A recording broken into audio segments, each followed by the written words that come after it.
Welcome everyone, and I guess I should say welcome to the worst vintage pack of all time. Uh, Great to see you here. This will likely be my last vintage cube before I dive into especially Modern Horizons 3 draft. And I haven't decided yet if I'm gonna do like undercover testing or I'm gonna like document my process. It could be cool to humiliate myself with Modern Horizons 3 drafts here on the channel, so I'll definitely think about that at least. Back to this pack. So what are we working with here? Upside-wise, it's Mishra's Workshop or Snapcaster Mage. Snapcaster Mage because I'm taking it before having an insane instant sorcery to flash back, but that card is also just serviceable with, cantrip, lightning bolt, etc. So I'm gonna take it over Workshop. Snapcaster Mage should be good in any blue deck. So, and we have some upside for later. So Snapcaster Mage joins the fold, and what's up next here? This is not really a great pack either. I would say the best cards here are Aspirant, which goes poorly with Snapcaster. It's Seal, which is kind of goes well with Snapcaster, but I'm still a bit ahead of schedule. It's Brazen Borrower, simply because it's a serviceable blue card that I'll play in any blue deck, aside from like maybe the perfect artifact deck. Then it's Grief, which is, it's a fine card. Taking it as my first black card is kind of a stretch, though. Then there's Bauble, which is basically just skipping this pick.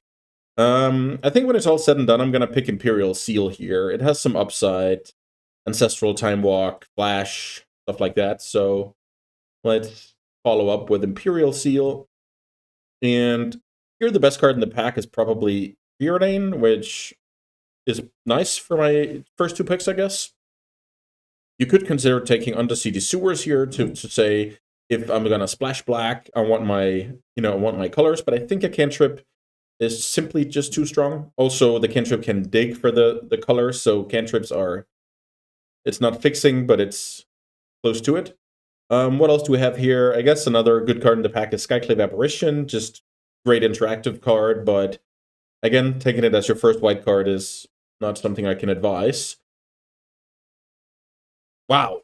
Okay, so first of all, I was gonna say how taking the first white card as Palace Jailer is totally reasonable, and then I saw we have fourth pick, fourth Yolingus. So aside from triple power or double power Bowmasters, double power, I don't even know. That is a big crime. So I'm gonna take that card and hope to find a way to play it.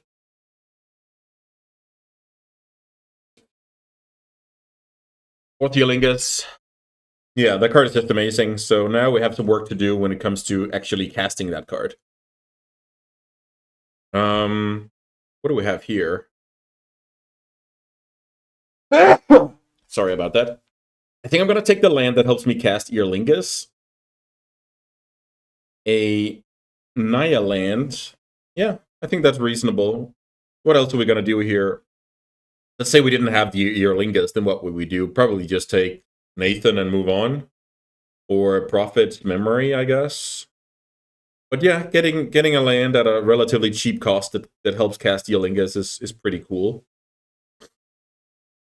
So now we have another one of those lands, and I just might take it because what's it competing with here? Like Chrome Mox and Flame Slash? I think this is a good time to set up my mana to cast my spells, then we can kind of go from there.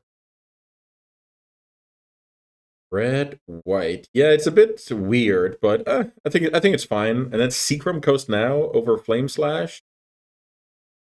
I'll try. See where it takes me. Okay, this pack is quite bad for everybody. Is there any way I'm some kind of blue-red spells deck splash white? I mean, yeah, it is possible. The other option is trying to go main white, but I don't have any like, good white cards here, so I'm gonna try with the show off. Okay. Here comes Treasure Cruise, which I can work to make good in my deck at least. There's also Manamorphose, which, funnily enough, is good with Slick Shot, fixes for Earlingus. Trying to set up blue-red spells, but if that's the case, I feel like Treasure Cruise is just better. Here it's the Sensei's Divining Top amongst some bad cards. And then we wheel more tier 2 fixing, but it's still like should be better than playing a mountain. Will cast Earlingus. There's a chance I should have gone white at some point, but when I realized this burst lighting is very good, when I realized it was getting a bit late, so we can put the Imperial Seal to the sideboard and try to build. Actually, Monastery Mentor is quite strong here because Monastery Mentor, Snapcaster Mage, Show Off, all of those cards, Treasure Cruise, they kind of want the same, like cheap cantrips, fetches, yeah, stuff like that, right? Where you basically, the way I categorize stuff like Mentor, Treasure Cruise, it's like they reward you for playing Magic, which is a very good card. It's like, what else can I use as an example? Aside from Delve Spells and Mentor, it's like Iconoclast. I had another good example. Forgot about it. So it's not forcing me in a direction I wouldn't have gone without it, so to speak, which is super good when it comes to finding a cohesive game plan. You can compare it to having Luris as a companion. Luris as a companion is not gonna, you know, I'm gonna finish my sentence and then look at this pack. Luris as a companion is not gonna make you do like bad choices for your deck. Like you were probably supposed to take cheap cards anyway, if that makes sense. Wow. This pack is amazing. So small note about Time Walk. Time Walk is especially potent when you care about the attack step, or you care about taking out Planeswalkers. And this deck cares about the attack step a lot, it looks like Slick Shot, Mentor, Fourth Elingus, getting the Monarch, this and that. Like, what a and I already have a Snapcaster. Wow, okay, that's insane. Mana Crypt, I mean, one hell of a card as well, but Time Walk is slightly better here. I would imagine these are the best two cards I could have opened. Maybe Ancestral is better than Mana Crypt once you have Snapcaster, but jeez. Wow. Ooh, here's the Orcish Bowmasters and the Scalding Tarn. So Scalding Tarn is one of the absolute best lands I can get for this deck, and Bowmasters will require a lot of work. So I think I'm gonna take the Scalding Tarn and forget about the Bowmasters. All right. So what do I have here? I have Ketra Triome, which is decent fixing, nothing insane. But the problem is, aside from that, this pack is quite weak for me unless I think Treasury is one hell of a card. I'm going to take the Ketra Triome here. Okay, so here we would have completed, most likely, the Bowmaster Splash. Not much I can do about that now. Let's see. White, white, white, white. So I already have 4 white. Ideally, I don't want more tap lands, so I'm going to skip on the Elegant Parlor, and I'm going to take Stern Scolding to not fall. Oh, there's a Jeskai Triumph. I missed that. Okay. So maybe we can just upgrade the garden here. Yeah, just Jeskai Triumph is too strong for the deck. I'll move the Jedmir's Garden to the side for now. So Mystical Tutor, Flooded Strand. So the cool thing about this is Mystical Tutor gets me Fourth Elingus and Time Walk, or if I, for some reason, have drawn both of those and haven't won the game yet, I can go and get Treasure Cruise. That's a lot of Mystical Tutor targets, so I'm actually going to take it, despite Flooded Strand being incredible. But I think I'm doing okay on fixing. So I want to double on my best spells instead. Wow, terrible pack for me here. I might take Relic. In general, 3-color Ancient Tomb is not my favorite, so let's take Relic for sideboarding purposes. Okay, so I'm really well set up with like the skeleton of my deck. I can cast my spells and I have some powerful stuff. Now I need to fill out the deck with, reasonable stuff to do, a little bit more win cons, some more generic answers like 2-mana counters, some removal, plow, path, Dismember. Okay, we take that. Dismember is super awesome. It oftentimes just kills a creature. The life loss is fine. Casting cost is flexible. Let's take that card.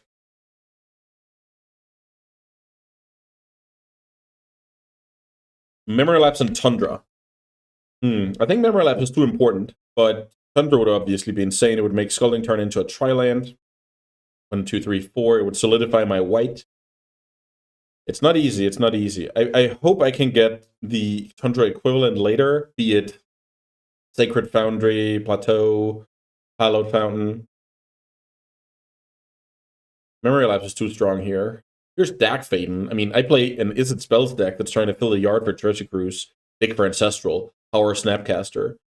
This is like vintage worthy here. I have, while we have this stinker of a pack, I have Preordained Time Walk, Mystical Tutor, Snapcaster, Mentor, Dak, Treasure Cruise. I've played all of those cards in the same vintage deck before, so obviously that's not the end-all be-all when it comes to card evaluation, but it's definitely a good rule of thumb.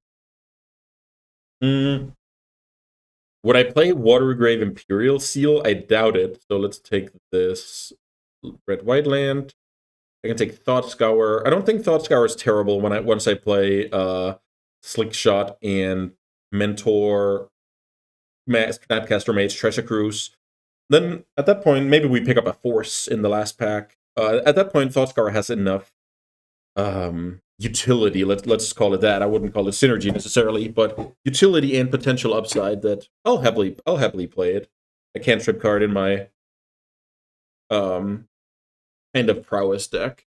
So what am I hoping for pack 3 here aside from crazy cards? Something like Iconoclast would be cool. Have some more win cons and a little bit more when it comes to critical mass on the, let's call them prowess win conditions. And how about Black Lotus? Black Lotus with Fourth Eolingus, Mentor, Time Walk, Treasure Cruise. Like, talking about the cards I would happily register in Vintage. Holy smokes, Black Lotus. What an open. There's a Plateau here that I can wheel if it's a good day at the office. But I feel like it's already a good day at the office. Here's Library of Alexandria. Come on now.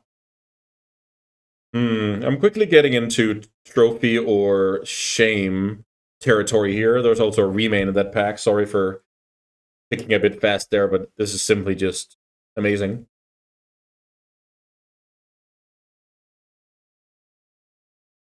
So the thing about this deck is, I don't think it's a good enough control deck to have very few win cons. I need ways to be the aggressor. Right now I have Fourth, Mentor, and Slick Shot. And I guess Treachery if the opponent plays something out, but I need 1 or 2 more ways to like close out the game, or some critical mass of tempo creatures to, reliably turn the tides and become the attacker.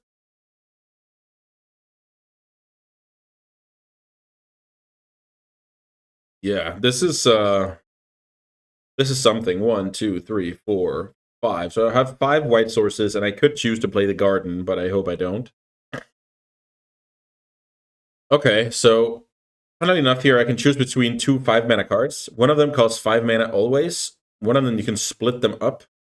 The thing about Spellseeker is it gets Time Walk, it gets Eolingus, which is insane. Like, I think I have to take that card to just have more Eolinguses, more Time Walks. Mystic Confluence would also be great. I really like it as a top end in these decks. I think I've said it before on the channel. If you have a deck that can reliably 1-for-1 the opponent, or like get to that spot and then cast Mystic Confluence, counter a spell, draw 2, you're winning the game. So it's an actual game plan for a lot of decks.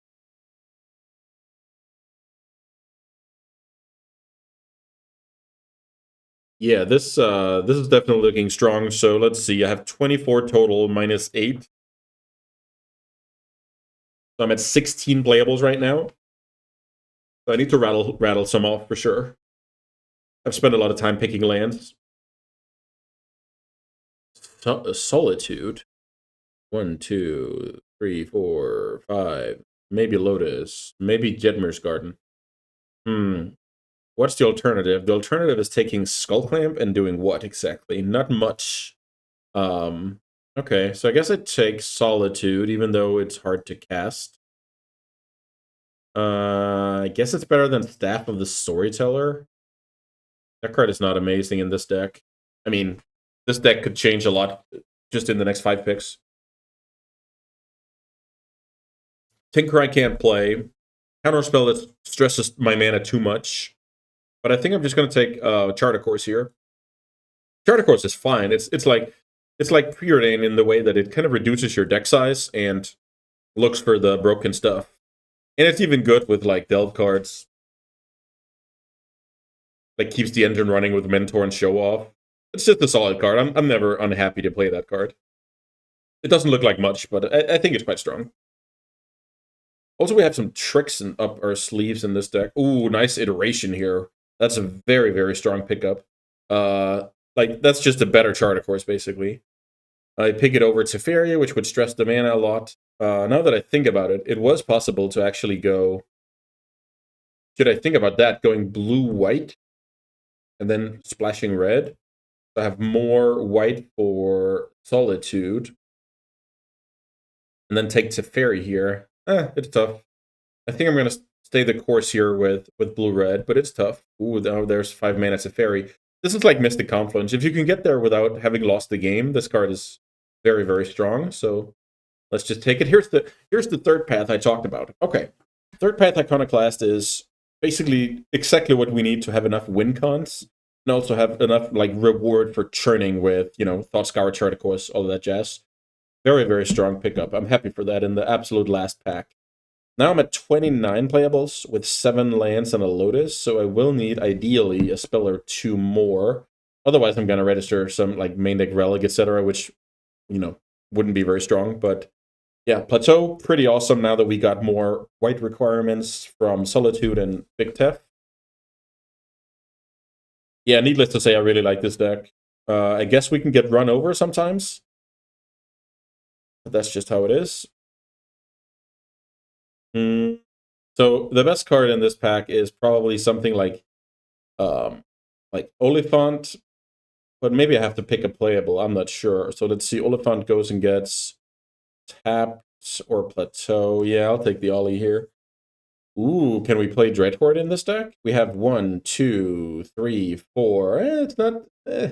It's not perfect. I'll take it over the Colonnade in case I need to fill, you know, playables, which is kind of sad to think about.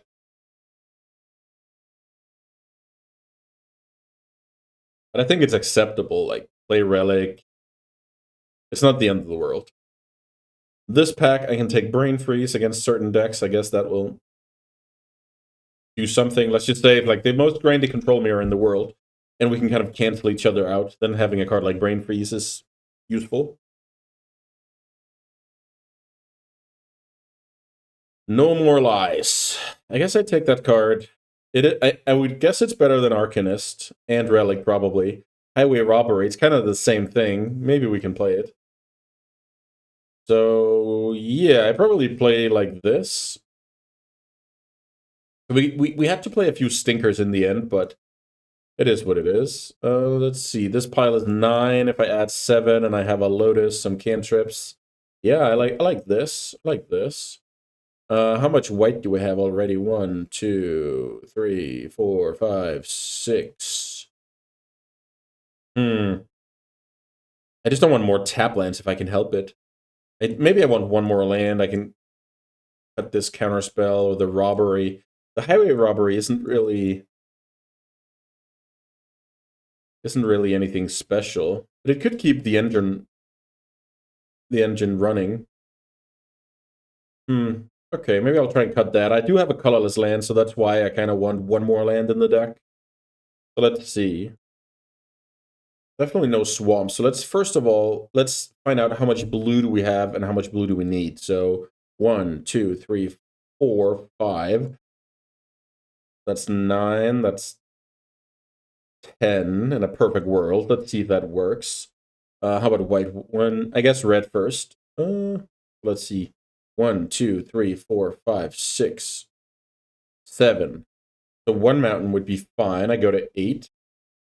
Then white 1, 2, 3, 4, 5, 6, 7, 8. 8 white is also good. So I can actually go 1 more blue here. I don't mind. Okay, so we have 1 mountain, 1 plains, bunch of islands. Okay, I mean this looks pretty darn awesome. We do have to play like stress our mana a little bit more than I would like to, but I think it's fine for cards like counter spells, late game, kill a creature, block a creature, like nice 2-for-1 with lifelink. Okay, I'm gonna save this and jump into the matches. Let's get some Jeskai gaming going. All right, here we go. Round one. I'm super excited to play this deck. I'm not too excited about having 5 lands in my opener, but I do have a Surveil land, which helps a little bit against, having a land on top of the deck at that certain point. And I have a Burst Lighting to buy some time, so I can go like turn 1, Surveil, turn 2, kill a creature, develop more tap land, then iteration into the game. And I think this is a keep. Obviously, if I have a land like on top of my deck right now, it's terrible. That's the thing about 5-landers is you kind of need to draw like 2 spells out of 3 at least to stay alive. Like if you draw 2 lands out of the next 3 cards, it's just so hard. Like that's the math basically. Yeah, that land is not going to improve my win condition. A card like Dak Faden, however, I actually forgot about that card, so that's why you need to be very like that. That is some small reason to keep the hand. My deck plays Dak Faden, which can like help my land spell ratio later. Like that is a factor. It's not like I can bank on having it on the top of my deck, but it is a factor. So the opponent kind of plays exactly what I want here. I want to trade 1-for-1 with my Burst Lightning, develop a tap land, and we kind of get into the game without being run over. That's kind of the goal of with a hand like this, but also with a deck like this, because I feel like if we get into the game without getting run over, our card quality will do the trick. So, okay, we get to Dak here, and I think we should, because Planeswalkers can be pressured by creatures. There aren't any creatures in play right now. Obviously, the opponent can have different stuff here. I'm not going to respect Hull Breacher out of Wooded Foothills. Also, my opponent plays green, so it just might die to like Oddity or Questing Beast. But let's get our +1 in here while we can. Ooh, did we really get Hull Breacher out of the Wooded Foothills? That's sick. That's very sick. Oof, that is very, very good day at the office here for the opponent. Like, that's the dream, absolute dream. Conceal it with Wooded Foothills. Totally get me here. Yeah, oof, that's sweet. Another one for having corresponding fetches and duels. That's just amazing. Also, this is kind of a throwback to back in the day where you played Wooded Foothills in your Teamer Delver deck because you didn't want to represent Stifle. I remember that was like, oh, my opponent's probably playing like Goblins or whatever. But yeah, very cool. A lot of the things about Cube, once you kind of once you can, wow, am I just getting, oh, Confluenced even? Oh, Force of Will. Okay, I thought it was Confluence, but maybe that'll be enough. Like I wanted to say that once you kind of know everything, most, if not everything, that the opponent can have at all times, that wisdom or knowledge comes with a great responsibility, because you can't play around everything. You can register that it's on the table, and then you kind of have to weigh whether it's smart or not to respect it, right? So it sometimes it can be what I'm trying to say is, results wise, it can be a blessing in disguise to not know every card the opponent can have at every possible time, because sometimes you just get funny enough. Now I've kind of called both of those cards, which is, that's not going to help you win the game, but it could, right? There are definitely spots where, like, I play out my Walker because ahead of schedule, like as fast as I can instead of iteration, because I want to lower the chance of my opponent having drawn Questing Beast or Hull Breacher. So I want to get this going, right? We can. I feel like, isn't it concede time here? Let's see. We get attacked for 7. Maybe it's not. Maybe I can draw 4th Yolingus and double pump my opponent. Let's see. So yeah, the point is information is only valuable if you convert it into the right decisions, right? Otherwise, you can just close your eyes and jam your cards. That might work out better. Okay, so I think I'm supposed to make a style play here and thought scour my opponent, get a little bit more info. We see Oddity and Mystic Confluence. Oof, that was a brutal Hull Breacher. That just destroyed me. Okay, so we're playing against like chunky stuff. Chunky stuff. I'm not gonna make any adjustments here. I'm just gonna, draw a little better and not get caught by Hull Breacher. Great strategy, right? Wooded Foothills Tropical Hull Breacher. Ooh. Brutal. Okay, this hand is awesome. If things kind of get out of hand, I have Solitude. If they don't get out of hand, Library can do some awesome stuff. Pass. No such luck. The opponent's gonna get onto the table relatively fast here.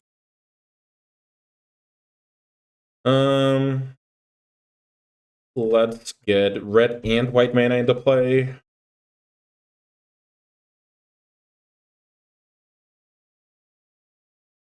There is a world that Fortheolingus is unreliable, and I'm going to use it as Solitude fodder this game, which is not something I'm happy about, but it could be the case.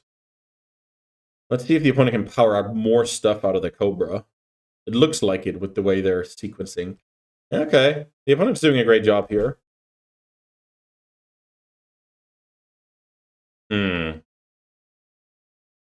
So how do I play here? Could be something like...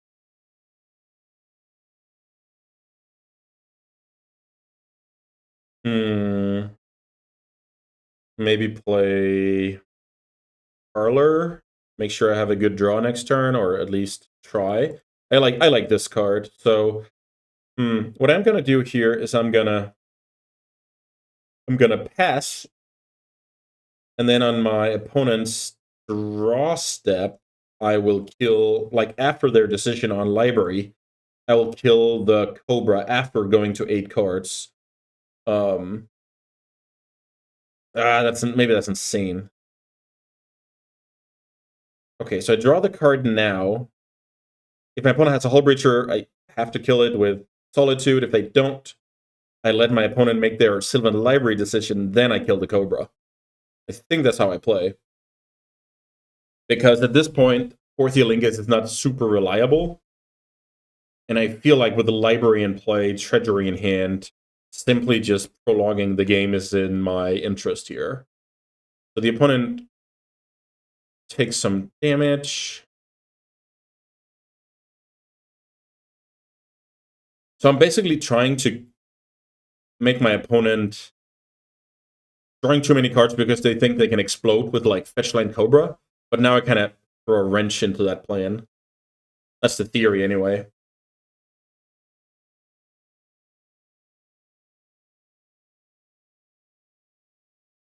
Actually, I think the kind of deck I'm up against, like Acceleration, good Haymakers at 3 and 4, I think that's like one of the toughest strategies to face with this deck because they so consistently put threats into play. And I don't have many, like, if I had like Mana League, Mana Drain, Counterspell, whatever, I would be fine. But the truth of the matter is, wow! Wow, I'm getting Force of Will here. So this is, first of all, not a card I expected, like, out of what I saw game 1. Wow, well, I saw Force of... Wow, yeah, I saw Force of Will. Okay. I saw Force of Will, but for some reason, I only thought about like the green cards and the Hull Breacher. Okay, so I saw Force of Will, so that's a reason to not let my opponent draw 2 more cards off Library. So yeah, that could cost me. Yeah, I definitely made a wrong play there. Not because I got forced, but because I didn't think about I could have gotten forced. Speaking about information, I only thought about like making a cute play here with against Sylvan Library, where my opponent doesn't know what to expect, and oh, I lost my Cobra, then my plans have to change. Oof. Okay, brutal. Snapcaster Mage could be a good draw, but not right now. Huh. Developing top is probably gonna be fine. The problem is I'm gonna take one more hit before I can Treasury. The cool thing about Treasury right now is the Cresting Beast has Vigilance, so that helps me actually, getting control over an untapped creature is pretty huge, especially in a situation like this. My opponent's at 8 life. So funnily enough, I'm not losing the race by that much. Now, the biggest problem right now is the opponent's neglected to take the mana, to use the mana from Cobra, and they showed Mystic Confluence last game, so... Huh.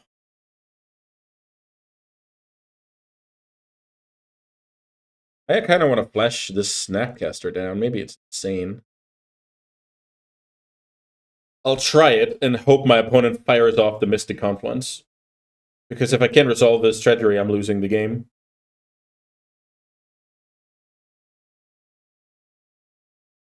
And if opponent has a 1-mana removal, that would be absolutely brutal, because then they still have access to 5 mana on my turn. Yeah, this looks like I made a good play. My opponent made a better play and not caring about the Snapcaster.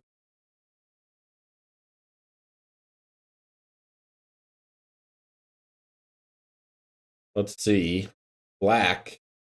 Animate Dead. On Solitude. Okay. Okay, now I have hope. Now there's a little bit of hope here. Let's Treasury the Beast. See if the opponent has interaction. Oh boy. Okay, we got schooled this game. Or this match rather.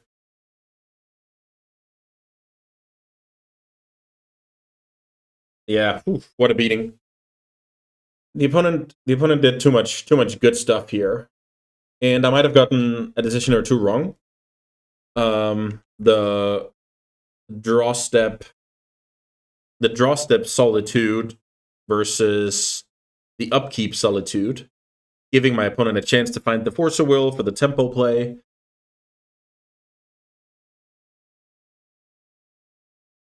Yeah, very nice. Like, that's one of the best things you can be doing. Just put on pressure, back it up by counters. That's just amazing. I think at this point I don't have any comebacks. Maybe something like Monastery Mentor. Let's see. Now I have to count my mana. So if I have exactly Monastery Mentor, I can go Monastery Mentor, top, Thought Scour, top. I think I just have to take my draw and hope it's a good card, mana-wise. It wasn't. Now I look. And there we have it. Let's check our deck list. Mystical Tutor for Time Walk. Does that work? I mean, sure. Draw.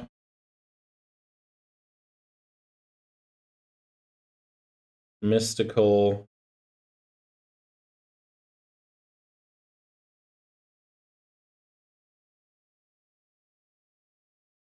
Thought Scour opponent. Time Walk.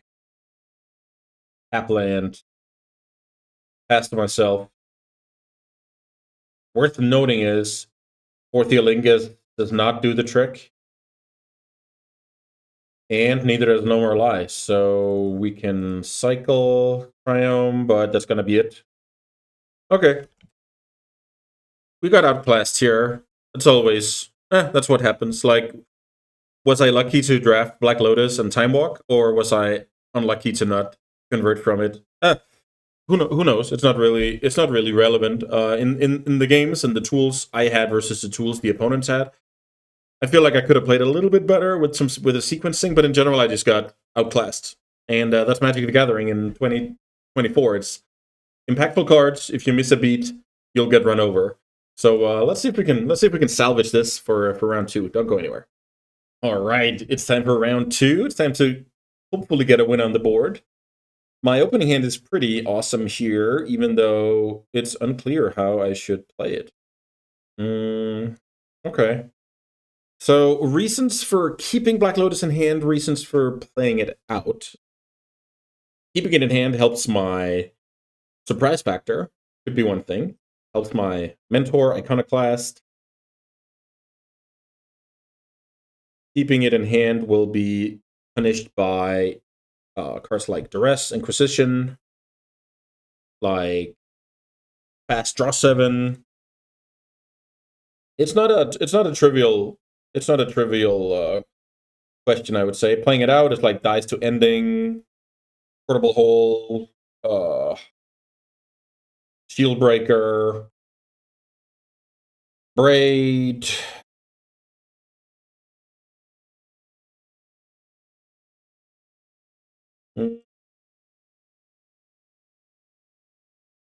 Let's see.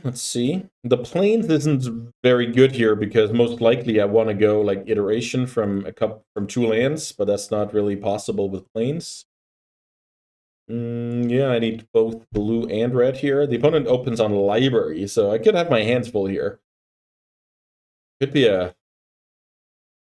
Oh, the opponent draws to 8 here, so it must be either Mox or Reanimation Outlet. I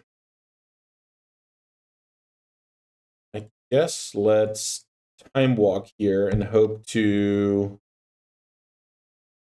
get to my next land here without too much hassle. This is not getting to a land without hassle. I think, however, I am going to go Black Lotus Mentor, then Chart a Course.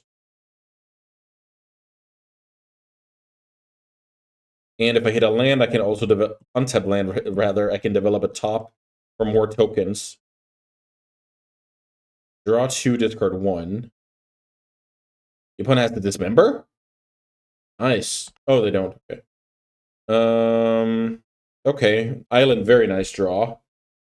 So I discard Teferi, play land, play top.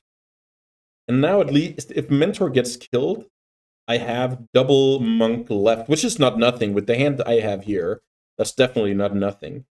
Also, a way to like keep triggering your Mentor is like drawing with top on end step or upkeep, and then you just at least have a 1-mana spell that triggers your stuff. That's oftentimes very potent. You can also consider doing it on the main phase so that you can iterate into your top.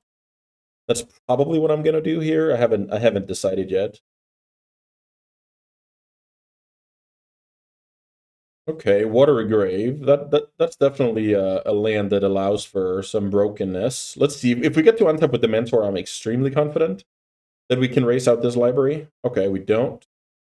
So opponent goes to 14 here, and we'll take a bit of damage. Opponent did shock themselves here, so maybe, just maybe. So I should have done it on my opponent's turn. I should have flicked the top on the opponent's turn because of Fairy Mastermind specifically.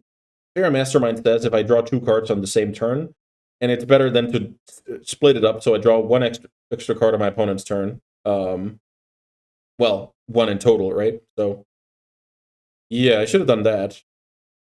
Yeah, I fumbled here. I played this poorly. I was supposed to either do it on my opponent's turn or do it on main phase here to iterate into it, like I said, basically. Okay, so this changes a little bit. Now I have a Memory Lapse, which is like a Time Walk card here. So now I go Memory Lapse my opponent's next play, and then I have a sick turn with Treasure Cruise. So yeah, I really like my position here. Let's see what the opponent... Ooh, it looks like the opponent had something like Days, maybe Days. I guess if they had miscalc, they would have miscalc. They had remand, they would have remanded. Yeah, I'm not sure a black removal spell is worth shocking for there, but who knows? Especially when they didn't cast it end of turn. Yeah, that actually must have been Days. Hard cast Days. Which is bad news for my memory lapse here, if that's true. Nice Fury. So, unfortunately, I don't have a second spell to make Fury relevant. Let's see if it's Dace. That was my read with how that previous turn went. Okay. Memory lapse targeting memory lapse. That's not the end of the world, because memory lapse is actually a good draw. But it is kind of sad here that Fury takes care of the boys. Worth noting is the opponent went off the library because they had to fight. So I guess they didn't want to memory lapse an iteration. So now I have a 1-mana draw 3 and a counter spell. Is keeping Time Walk in my graveyard better than having 1 mana? Most likely. So let's go like this. I'll keep a Time Walk because of Snapcaster in my deck. Okay, so this is for the Olingus. Pretty nice. Maybe I'm supposed to Preordain. Not big on that card. I guess not big on that card either. Pass with Memory Lapse up. My opponent knows that. And then I have Mythical for Theolingus. The opponent's at 10 life here after some Monk Beats and Snuff Out. And they're off library. They do know about the Memory Lapse, which will incentivize them to, let's say they have a random Mana Leak or whatever, and a threat. Then they'll just keep up Mana Leak, and then all of a sudden, my play isn't as good as it could have been. You can always outthink yourself here and be like, oh yeah, then I'll make a 4th Theolingus for 1 to hold up Memory Lapse and play around whatever.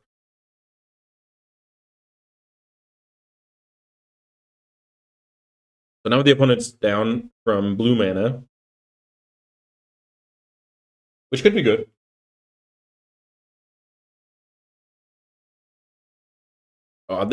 This kind of deck is really awesome to play because there's so much small stuff. And also against, like, this is just a cool matchup. Snuff Out, Memory Lapse, Fury, Preordain. Like, that's just cool cards. But let's see if the opponent plays into the lapse. The thing about Memory Lapse is things doesn't really get better unless they really put value on, locking up 2 of my mana. They should just play the card and move on. A lot of the time, at least, that's the case. Okay, so now I can go Mystical Tutor for Theolingus, draw.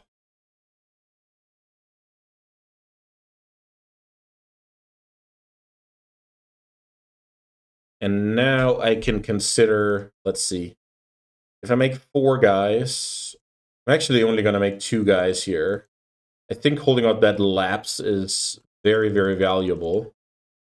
And if my opponent has like a removal spell for one of the horses, which is like realistic here, I don't care too much. I'll get in for 2, become the Monarch, hold on Memory Lapse.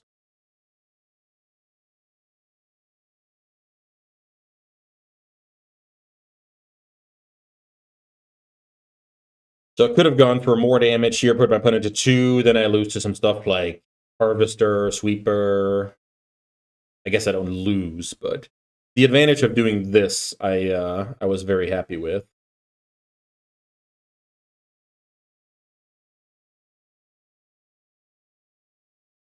Also, I shuffled my deck since putting Burst Lightning on the bottom of the deck. Burst Lightning is a card that could easily finish this game. Let's say the opponent manages to deal with the Knights.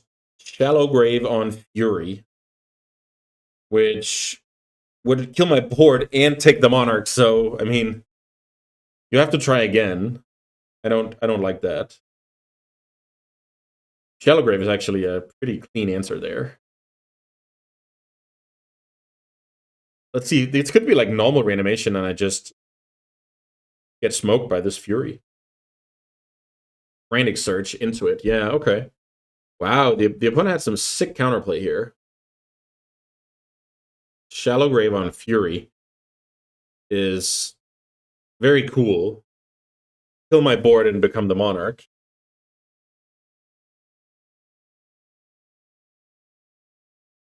Also worth noticing is that a card like Snapcaster is lethal.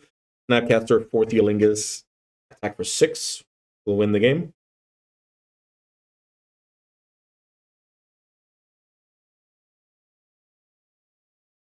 Let's see if the opponent can dodge disaster. The disaster of putting another creature into the graveyard that's way worse. Obviously, they can have a creature. Oh. Okay, so now they're gonna Shallow Grave Jace. Or they found something better to do, which is Bombardier. I don't think that's better. I like the Fury line a lot. Oh, the opponent just passes here. What on earth? Thought Tower. So let's play top.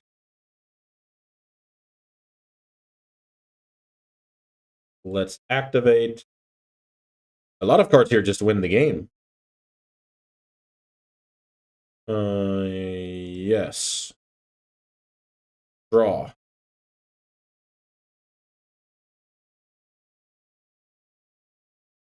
Worth noting is this does not win the game.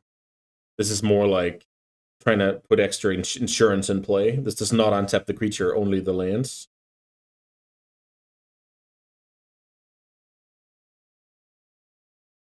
I have Sensei's Divining Top on top of my deck. Don't concede here, opponent. I attack for 4 here, and then it's anyone's game. Okay. We were kind of lucky to win that game. Pretty cool cat and mouse game with the memory lapses on both sides. I do have Relic of Progenitus. I'm going to bring that in here. So what's the worst card against? Maybe it's like Slick Shot. Slick Shot is pretty mediocre. It is like sometimes good, but I think once I got the 3rd path, it's the weakest card in my deck. Okay, so here we have a hand without blue mana. So what if I find blue mana off draw step turn 1, scry, draw step turn 2.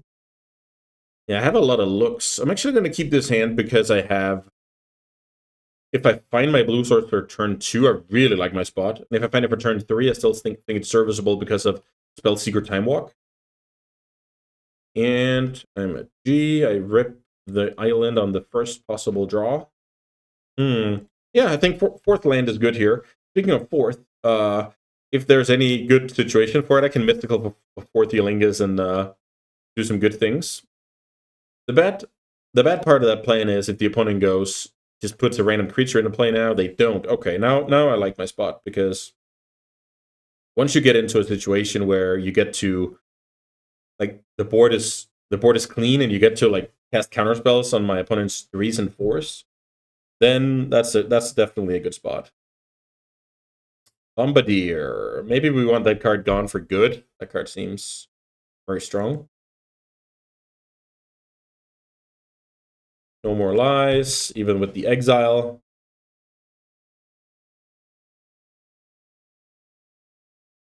I think I'm just supposed to play this the most conservative way possible. And that is pass, memory lapse something, mystical 4th Theolingus, and take it from there.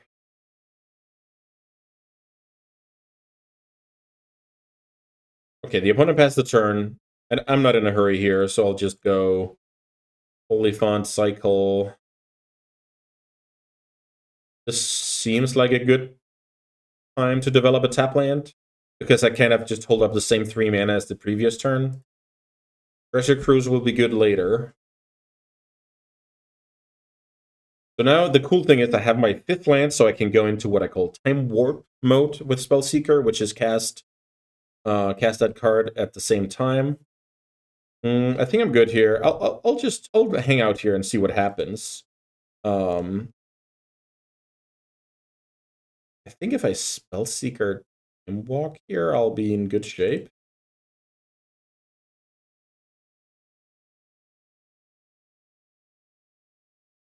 Spellseeker Time Walk. So basically, oh, Stern Scolding. That's a cool one.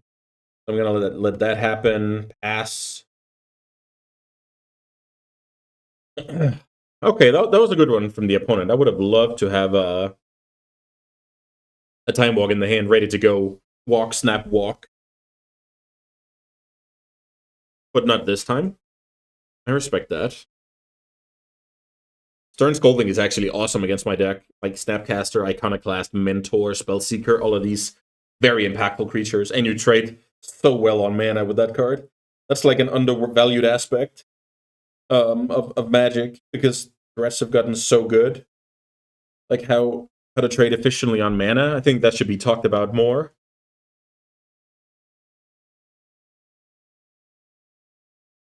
So the opponent bottoms 2 cards. Let's see.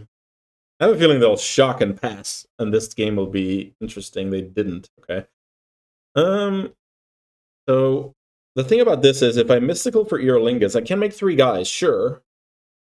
But then my shields are kind of down. I don't want that. But the thing is, if I draw a spell, I didn't, I drew a land, so now I look like a genius. But if I drew a spell there, then I would pass missing a land drop, and the opponent would be even more incentivized to do the same. And then we have this kind of high-staring contest. So now I can do basically the same thing. I can Earlingus for... Yeah, I'm just going to take the turn here. I could have Earlingus for 2 with Memory Lapse backup, but, I mean, I knew I had a land on top, so that was not a good play. No, but to be serious here, my opponent just missed a land drop. I could get into some decent situation here where my opponent is heavily incentivized to play out stuff.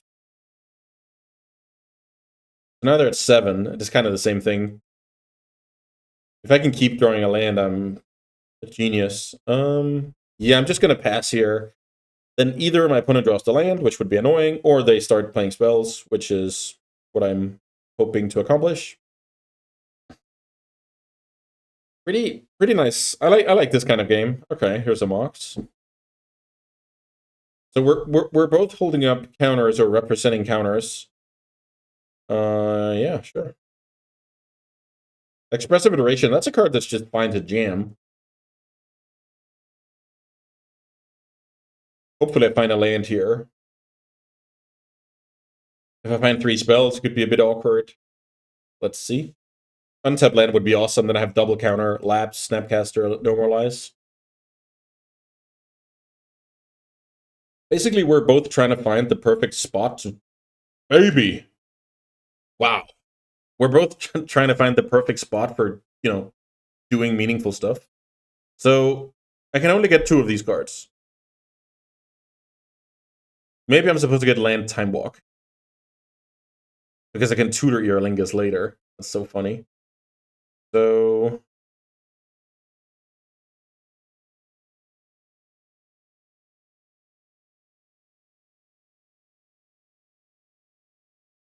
Cast Time Walk. That works. Okay, now I know I have the extra turn. I'll try and DAC the Mox.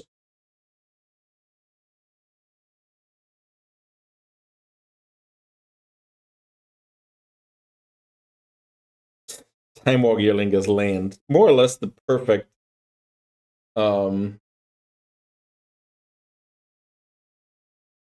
more or less the perfect situation here. Okay, that didn't work. So I have a Time Walk turn coming. Now I'll tutor up the Earlingus.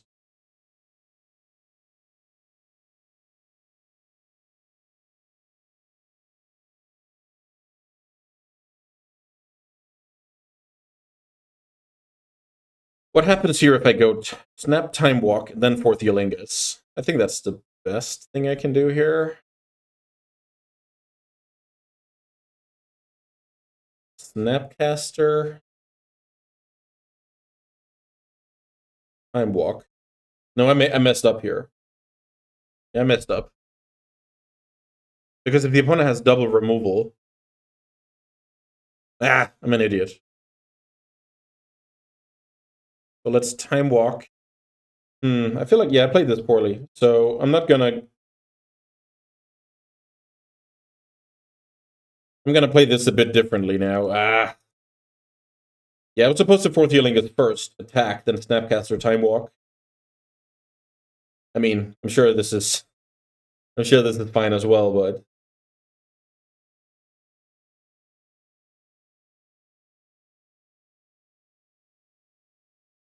so Teferi and Third Path Iconoclast.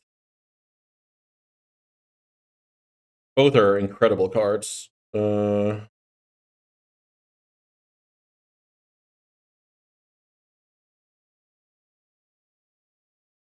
Okay, so I take my extra turn here, and then I Eolingus for a bunch. And maybe this works out fine, but I'm not happy with how I played that.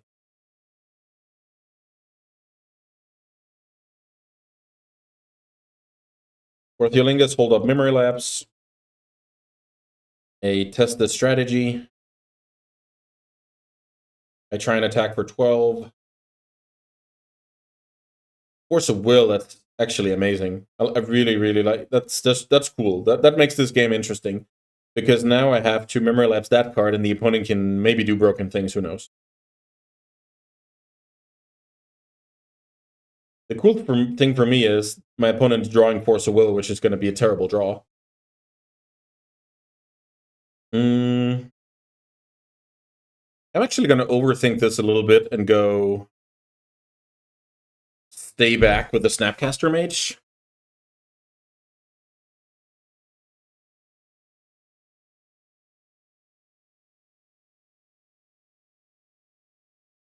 Wow!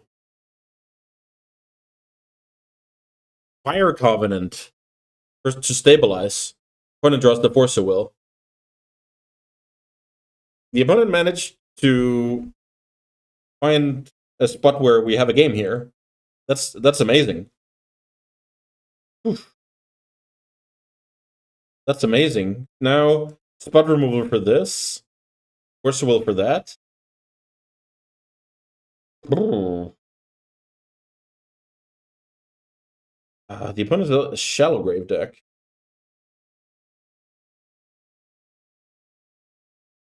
Ah.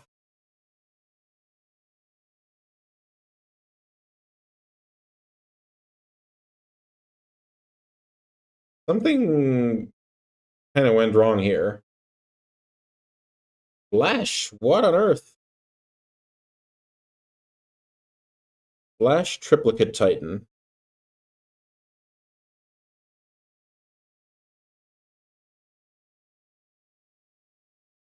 The opponent has Force of Will and one random card in hand.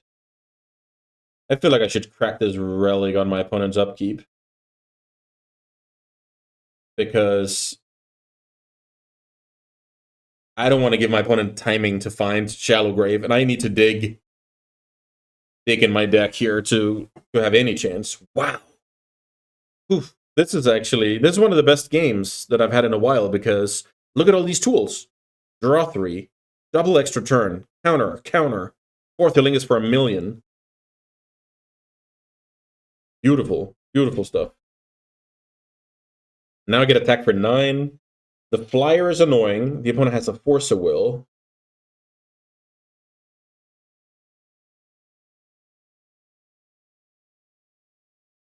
Dismember is a very good draw. So I think just getting the top into play here is going to be valuable. Let's see how our opponent feel about that, because that is like continued source of, getting 1/1s, getting good looks, chaining spells, etc. This is a hardcast Force. Okay. So we definitely accept that. I think pretty clear Treachery on the flyer is what I need to do. Get more 1/1s. If I manage to resolve this, I can also resolve Teferi.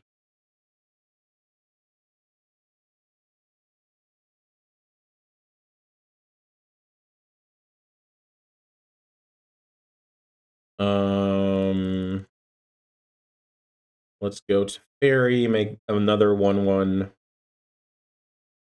Maybe just get rid of the Trampler. Call it a day. Is that it? Is that how I win the game?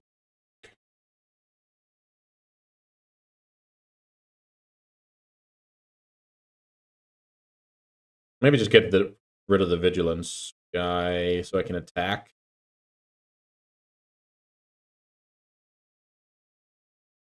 So now I'm in a spot where I have lethal. My opponent does not have lethal. I have a Planeswalker and I have a Dismember. Wow, this game is awesome. The Fire Covenant, the Force of Will, Flash Titan. Oof.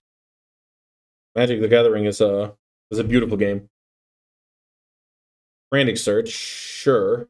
So funnily enough, yesterday I played Cube 64, and my opponent was in this spot. I already cast Hymn and Thoughtseize, and I knew they had like Frantic Search and a couple of crappers left.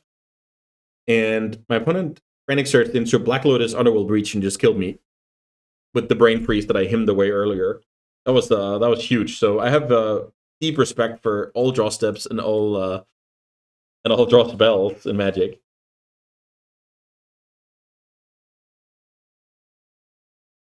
I feel like the opponent can't. It's so strange.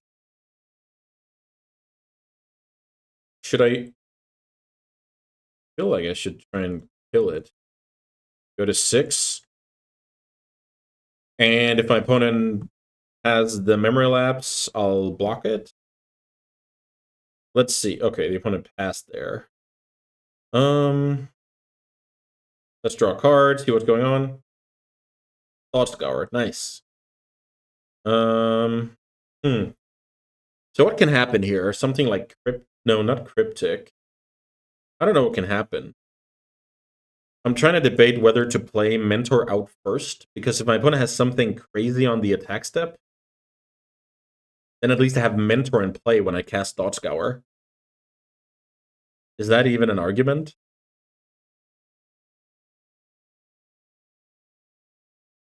I'll try to play the Mentor first. I just can't think of a way my opponent can, like, flash. Okay. So draw that next time. That's fine. I have to admit, I can't think about the card my opponent can have. Maybe it's just, no, I can't think of it. Okay. So the opponent took basically too much damage from Fire Covenant here, and I was able to win the game despite the great sequence of the Flash Titan, Force of Will. Yeah, that was quite awesome. I had all the tools in the world here, and my opponent still made me really go through the motions and get kind of lucky in the end. So kudos to my opponent. That means we march on. Let's see if we can secure a winning record in round 3. Thanks for watching so far. Okay, round 3. It's time to fight for the honor. Yeah, Terminal Library and 6 assorted Magic cards is oftentimes a keep, I have to admit. Red, black. We draw our 3rd color there, which is going to be good in the future. I'm going to upkeep the library. There's, like, if the opponent goes land and has a Bowmaster, I'm kind of sad, so drawing the card there is decent. With that being said, I probably can't play around Bowmasters for the rest of this game, so it's just basically for that one turn that I'm gaining a little bit of equity.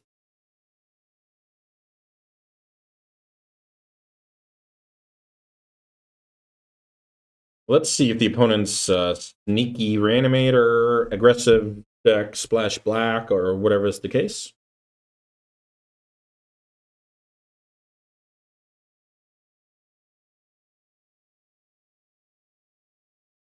Yeah, a card like Duress here can be good against the library, but once I've gotten to 8, it's really just kind of trivial.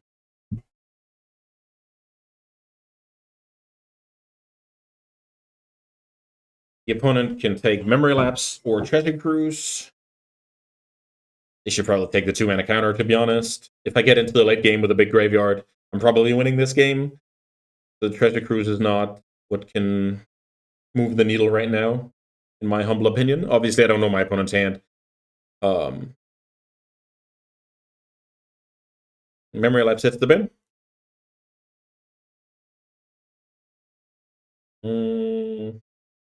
Which color do I want to develop?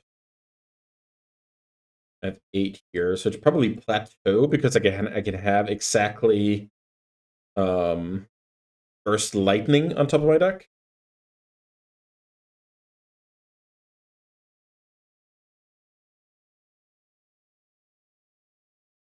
No burst lightning, but small stuff like that where which land drop should I like? It has to do with what I have in my deck. If I had mana drain in my deck, I would develop an island. Same with counterspell. So it's interesting. Here's a 4/3. 4/3 is very beatable. I think I'll use my turn spell seekering for time walk, but let's see. I think that could be quite cool. Okay, mystical tutor. Is that just straight up better? And then I go plot. Yeah, maybe this is better. I plot. This is a cool trick from Modern, where if you feel like you're playing against removal, and the 1 damage doesn't help you right now, plotting this card is just fine. I mean, the opponent kind of has to respect it that I have a 0 mana deal a bunch of damage out of nowhere in the tank. Speaking about damage out of nowhere, here's Broadside Bombardier. Pretty darn awesome card.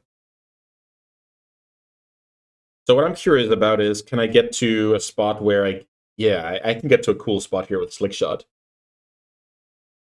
Slickshot Library Mystical Tutor. Let's see if we can thread that needle. What a draw. Wow. Time Walk. Can we do it to our opponent? That's the question. Yeah, I mean, I think we just combo kill our opponent here. It's unreasonable. But let's see. EW.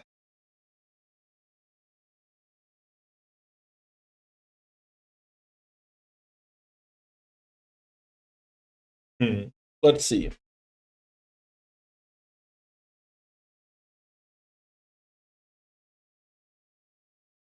So if I go Snapcaster, Time Walk, Thought Scour, that's 2 spells. So that means Slickshot gets in for 5. That's 5, 6, 7. That's 8. That puts our opponent to 9. And I have 2 more tokens. So next turn it's 5. Then I have to cast 2 spells on the following turn. Mystical something. I think that works.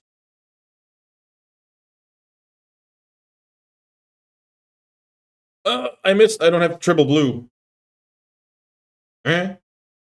I don't have triple blue. Okay. Maybe we can.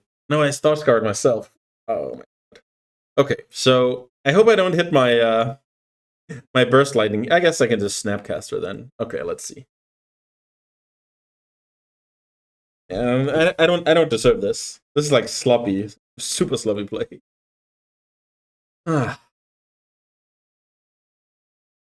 Yeah, I'm sorry about that. Ah, what a terrible sequence.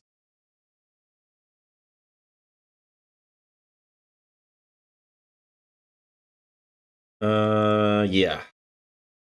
Nice. Yeah, combo killed my opponent out of nowhere here. We can take 4th Eolingus to assert dominance.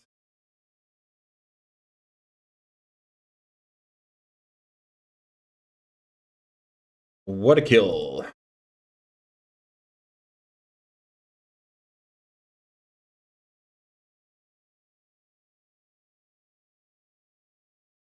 Sequenced poorly, but winning big here.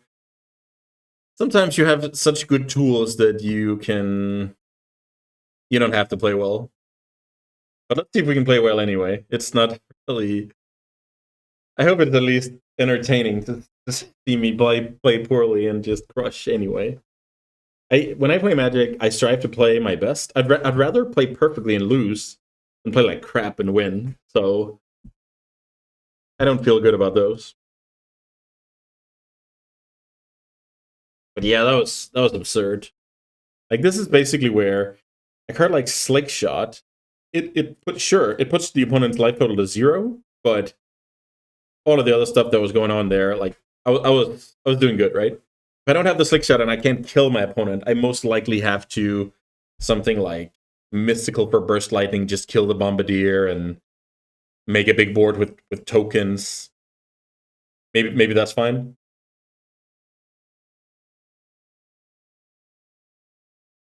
Or maybe in that situation it's just Spellseeker, Burst Lightning, and then I can Mystical for Earlingas to hit the nail in the coffin later.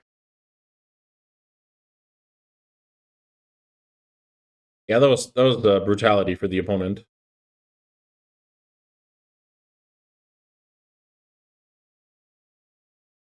I'm not sure if the opponent noticed that I played poorly though. There's no way for them to tell if I draw the island off the top or already have it, I guess. Okay, so up a game, another turn 1 library. The opponent has, however, showed that they had the tools to run me over, so this could be one of those games, like being on the draw against red with library. Also worth noting is Duress doesn't get me off library this game either, because they take a card, I play library with 6 cards in hand, then I get past the turn back, draw up to 7, draw up to 8, and then we're kind of off to the races. So I'm hoping my opponent's hand is more like one creature, some removal stuff, so I can kind of get into the game. The opponent needs to go like, I don't know, 2-drop, 3-drop here, and then I could be in trouble.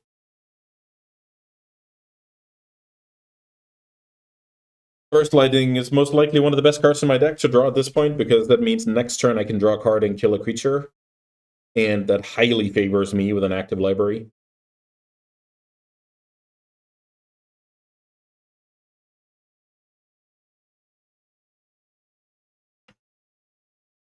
Ooh, maybe I spoke too soon if the opponent has Reanimate here. That's super potent. And the opponent do it. Not quite.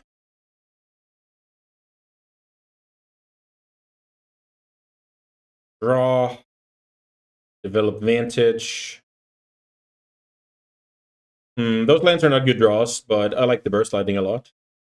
Also, if my opponent doesn't animate Dead or Necromancy the Oliphant right now, I might get into Treasury territory. Let's hope this is Recurring Nightmare, actually, so I can kill the Epicure in response.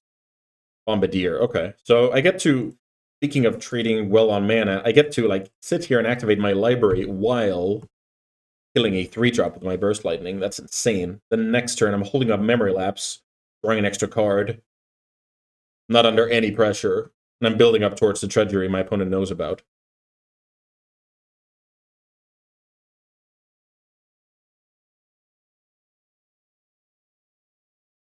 So I'm not going to play out the Lotus, because then if my opponent plays a good spell, I go to 5 cards with the Memory Lapse, so you want to stay at 7.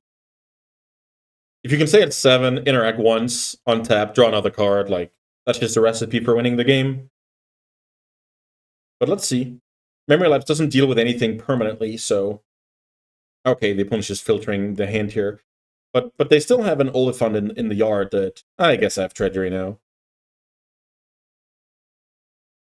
Yeah, my opponent needs, like, back-to-back great cards that aren't particularly weak to Treasury. Because in the meantime, chances are I'll just find, good cards and win the game. Because that's... have a lot of those. Worth noting is that if I draw something like Iconoclast or Mentor, I'm not sure I play them out until I have like a couple of spells to unload, because if they just die to like getting lightning bolted, I don't really want to, like, Memory Lapse in that is not that good, leaving behind just one token. So sometimes when you have the token generators, you want to pick your spots. You don't just want to play them out every time. Another Swamp. Yeah, it looks like my opponent basically had the hand I was hoping for. So let's see, I'm at 8 now, so play this card with the intention of getting a Triumph. setting up to draw a card on the opponent's upkeep. Yeah, so basically at this point, I expect my opponent to have at least one removal spell in hand. So that's why I'm trying to pick my spot here. Yeah, that card just might be the end of my opponent. But let's see. Obviously, there are counter plays to like big Earlingas, but it's going to be very, very tough to beat.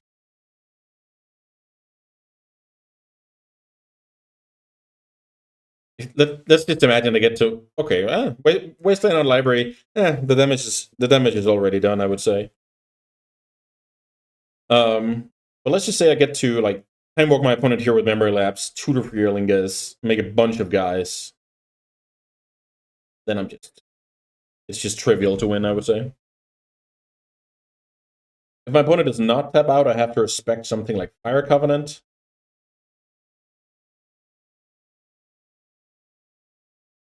And it's by no way obvious that Fire Covenant is good in this situation. Okay. Opponent on 2 cards. Maybe cracking the Relic here? No. Interpreter.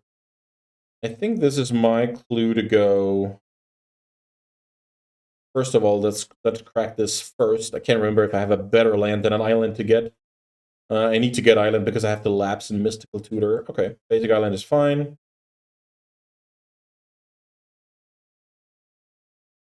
Lapse. Mystical Earlingus.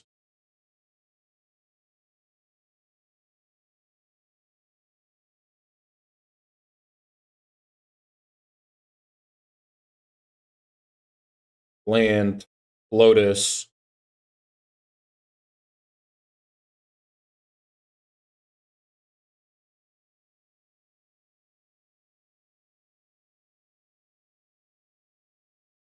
X5. I think I should get in for 8 here. Yeah, I think that's a good call. Get in for 8, become the Monarch, draw an extra card. The opponent draws the Interpreter, which is a serviceable card under normal circumstances, but in this instance, I could just 0 mana steal it and move on with my day. Simply just too strong. Black Lotus for the Link is extremely potent, needless to say. And it looks like we got the job done here in the end.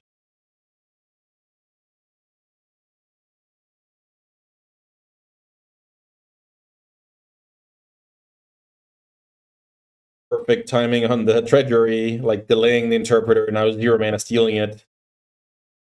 This is incredible.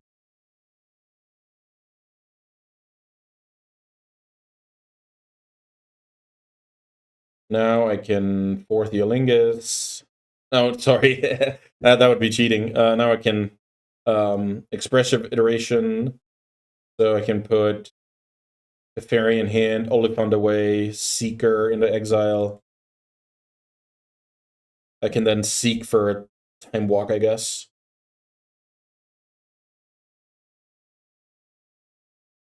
My opponent needs to kill me in like one big swoop here. Is there any way I can insulate against that?